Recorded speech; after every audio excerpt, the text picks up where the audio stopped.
सुप्रभात बच्चों पिछली कक्षा में आपने पाठ 7 के प्रश्नोत्तर पर हमने प्रकाश डाला था। आपने प्रश्नोत्तर के बारे में जाना था मुख से और लेखनी से के अंतर्गत जो प्रश्नोत्तर थे उन पर हमने बताया था आपको। और आज हम लोग इसके बाद इसके आगे जो अभ्यास कार्य हैं उन पर प्रकाश डालेंगे। ठीक है, तो देखिए ये प्रश्न संख्या 4 में है, सही उत्तर पर सही का निशान लगाइए। 4 उत्तर हैं लेकिन इन चारों में से कोई एक ही सही है। उसी एक सही उत्तर पर आपको निशान लगाने हैं। जैसे देखिए क में है, सान्या ने कपड़े के थैले में सामान लाने की बात कही क्योंकि। क्यों कही सान्या ने कपड़े के थैले में सामान लाने के लिए? क्योंकि यह पर्यावरण के अनुकूल है।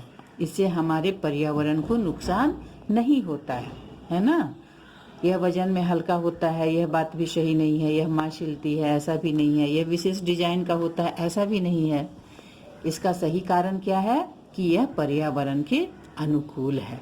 इसी कारण सानिया ने कहा था। अब देखिए ख, गली मोहल्लों में कूड़ेदान रखने से यह लाभ होगा कि। क्या लाभ होगा? लाभ यह होगा कि आसपास कूड़ा नहीं फैलेगा। तो यहाँ हम सही का निशान लगाएंगे। आसपास कूड़ा नहीं फैलेगा। लोग कूड़ेदान में कचड़े को डालेंगे तो आसपास कचरा नहीं फैलेगा, सफाई और सुंदरता बनी रहेगी। तो ये सारी बातें सही है कि ये खूब मक्खियाँ आएंगी, ये तो गलत है।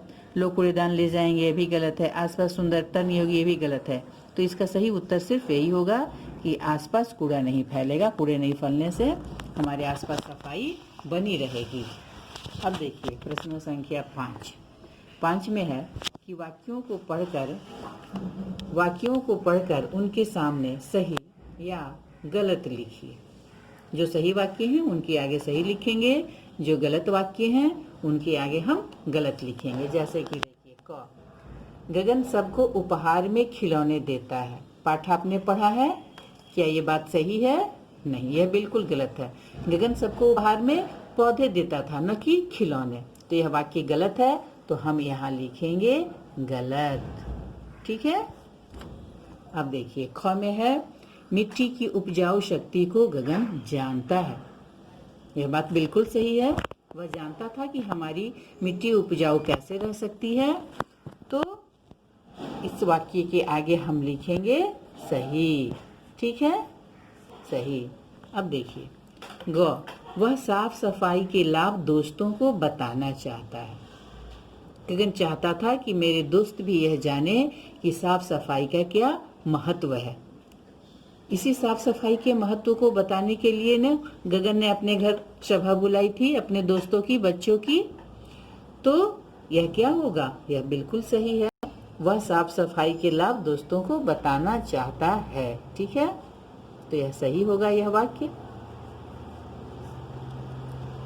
सलोनी ने प्लास्टिक की थैली का प्रयोग बंद करने के लिए कहा। यह वाक्य भी बिल्कुल सही है। सलोनी और गगन ने जो बच्चों की सभा अपने घर बुलाई थी, उसमें उन्होंने अपने बच्चों को यही बताने का प्रयास किया था। उस सभा का उद्देश्य यही था कि बच्चे साफ सफाई के महत्व के बारे में जाने।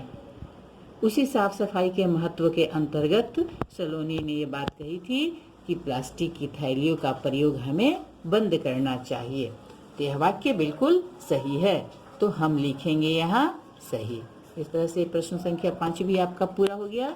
अब आइए भाषा से के अंतर्गत बात वर्ण की। ये तो पढ़ना है आपको, है ना। जैसे इन्हीं का अर्थ दिया हुआ है, तोहफा का उपहार, रोज, प्रतिदिन, दोस्त, मित्र, जिम्मेदारी, उत्तरदायित्व, इशारा यानी संकेत, साफ का होता है स्वच्छ, इस्तेमाल मतलब प्रयोग, और चीजें मतलब वस्तुएं। ये तो आपको याद करना है। इसके बाद देखिए नंबर 2 में है कि दिए गए शब्दों में प्र, उप, प्रति, शब्दांश, ये तीनों शब्दांश है। शब्दांश जोड़कर नए शब्द बनाइए। यहाँ देखिए शब्द दिए हुए हैं, यहाँ प्र इनमें आपको जोड़ना है। जैसे प्र में यत्न जोड़ दिया तो हो गया नया शब्द प्रयत्न यानी कोशिश। तो अब हम देश में प्र जोड़ देंगे तो क्या हो जाएगा?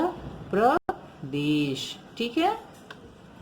कृति, कृति भी एक शब्द है और इसमें अगर हम प्र जोड़ देंगे तो हो जाएगा प्रकृति, तो एक नया शब्द हो जाएगा प्रकृति, यानी हमारा जो नेचर आप बोलते हैं प्रकृति। ठीक है। यहाँ उप लगाना है, ये भी अपने आप में एक शब्द है, जैसे हार, वन, स्थित इत्यादि। लेकिन अगर हम इनमें उप लगाते हैं तो एक नया शब्द बनता है।